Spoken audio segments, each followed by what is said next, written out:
Assalamualaikum warahmatullahi wabarakatuh. Baik, di sini saya akan menyampaikan materi mengenai pokok-pokok materi SKIMI. Apa sih pengertian materi pembelajaran itu? Materi pembelajaran adalah pengetahuan, keterampilan, dan sikap yang harus dipelajari siswa guna mencapai kompetensi yang telah ditentukan. Oleh karena itu, materi pembelajaran itu harus dipersiapkan dengan baik agar pelaksanaan pembelajaran dapat mencapai sasaran. Sasaran harus sesuai dengan kompetensi inti atau standar kompetensi dan kompetensi dasar. Jenis-jenis materi pembelajaran. Yang pertama ada pengetahuan, aspek kognitif, meliputi fakta, konsep, prinsip, dan prosedur. Aspek keterampilan atau aspek psikomotorik, aspek sosial, meliputi sikap atau nilai atau attitude. Karakteristik materi SKI di MI. Sifat peristiwa. Peristiwa di mana sejarah kebudayaan Islam adalah ilmu tentang pengalaman dan kiprah manusia di masa lampau. Perspektif waktu.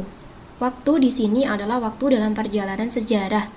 Mengalami adalah kontinuitas atau berkesinambungan. Sifat fakta. Bahan atau materi sejarah yang dipelajari siswa dari pembelajaran sejarah hendaknya menguraikan suatu peristiwa sejarah, tidak hanya mengungkapkan pengetahuan tentang apa, siapa, di mana, tetapi lebih ditunjukkan mengetahui mengapa dan bagaimana peristiwa tersebut terjadi, serta alasan apa saja yang mendasari suatu peristiwa tersebut. Selanjutnya, prinsip-prinsip pengembangan dan pemilihan materi pembelajaran. Ada prinsip relevansi, prinsip konsistensi, dan prinsip adekuasi atau kecukupan. Prinsip relevansi di sini adanya kesesuaian antara materi yang dikembangkan dengan standar isi yang menyangkut standar kompetensi dan kompetensi dasar.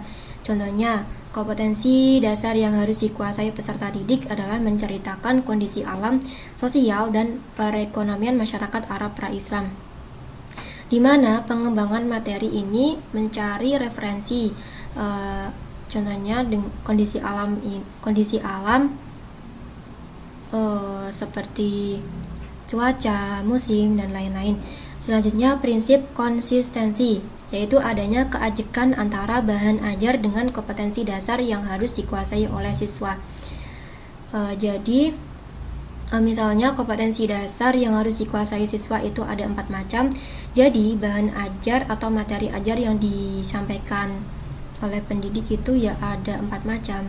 Selanjutnya, prinsip adekuasi atau kecukupan, di mana materi yang diajarkan memadai untuk membantu peserta didik dalam menguasai kompetensi dasar yang diajarkan. Misalnya, kompetensi dasar yang diajarkan. Misalnya, materi yang disampaikan pendidik itu tidak boleh terlalu sedikit dan juga tidak boleh terlalu banyak. Jika materi yang disampaikan itu terlalu sedikit, maka tidak sesuai atau tidak mencapai sasaran dalam kurikulum itu, atau tidak mencapai sasaran dengan kompetensi inti atau standar kompetensi dan kompetensi dasar. Tetapi jika materi yang disampaikan atau yang diajarkan itu terlalu banyak, maka akan adanya keterlambatan untuk mencapai adanya keterlambatan dari kurikulum atau keterlambatan untuk mencapai sasaran yang sesuai dengan kompetensi inti atau standar kompetensi dan kompetensi dasar. Selanjutnya, pemilihan materi pembelajaran. Yang pertama, identifikasi standar kompetensi dan kompetensi dasar. Sebelum menentukan pembelajaran, terlebih dahulu perlu diidentifikasi aspek-aspek kebutuhan kompetensi yang harus dikuasai peserta didik. Yang pertama itu ada aspek kognitif, keterampilan, aspek kognitif pengetahuan, dan aspek psikomotorik keterampilan, aspek afektif, sikap atau sosial. Selanjutnya, identifikasi jenis-jenis materi ajar. Identifikasi dilakukan berkaitan dengan kesesuaian materi pembelajaran dengan tingkatan aktivitas atau ranah pembelajarannya. Adapun jenis-jenis materi ajar, yang pertama materi kognitif, yaitu menekankan aspek intelektual seperti pengetahuan, pengertian, dan keterampilan berpikir.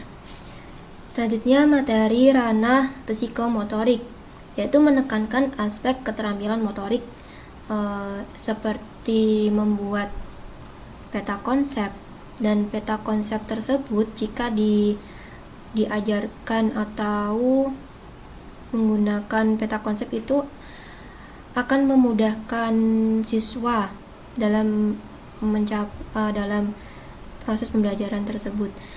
Selanjutnya ada materi ranah afektif yang menekankan pada aspek perasaan dan emosi seperti minat, sikap, apresiasi. Selanjutnya ada menentukan cakupan materi. Dalam menentukan cakupan pembelajaran, harus diperhatikan apa jenis materinya, apakah itu berupa aspek kognitif atau pengetahuan yang meliputi fakta, konsep, prinsip, dan prosedur, atau aspek afektif yang meliputi nilai dan sikap atau attitude, ataukah aspek psikomotorik keterampilannya. Selanjutnya, struktur dan jenis materi ajar SKI. Ada fakta, konsep, prinsip, prosedur, sikap, atau nilai. Fakta. Secara umum, sejarah berisi tentang data yang berhubungan dengan peristiwa masa lampau. Contohnya peristiwa Isra Mi'raj Nabi Muhammad SAW, adanya peristiwa sholat 5 waktu. Konsep. Segala yang berwujud pengertian-pengertian baru yang bisa timbul sebagai hasil pemikiran meliputi definisi, pengertian-pengertian, ciri khusus, hakikat, inti, atau isi. Selanjutnya prinsip, hal yang utama dari mata pelajaran yang berisi hal-hal utama, pokok, dan memiliki posisi terpenting. Selanjutnya prosedur, langkah-langkah dalam mengerjakan sesuatu aktivitas dan kronologi suatu sistem peristiwa. Selanjutnya sikap atau nilai. Mata pelajaran sejarah kebudayaan Islam, guru dituntut untuk menampilkan struktur afektif dari materi berupa nilai dan sikap. Yang terakhir ada implikasi terhadap bahan ajar. Keterbatasan materi sejarah seperti yang diharapkan dari buku-buku teks sejarah kebudayaan Islam yang ada saat ini membutuhkan peran yang kreatif dari guru sejarah kebudayaan Islam untuk mengaplikasikan pemahamannya mengenai wawasan dan kesadaran sejarah kepada siswa. Terima kasih, sekian yang dapat saya sampaikan, kurang lebihnya mohon maaf. Wassalamualaikum warahmatullahi wabarakatuh.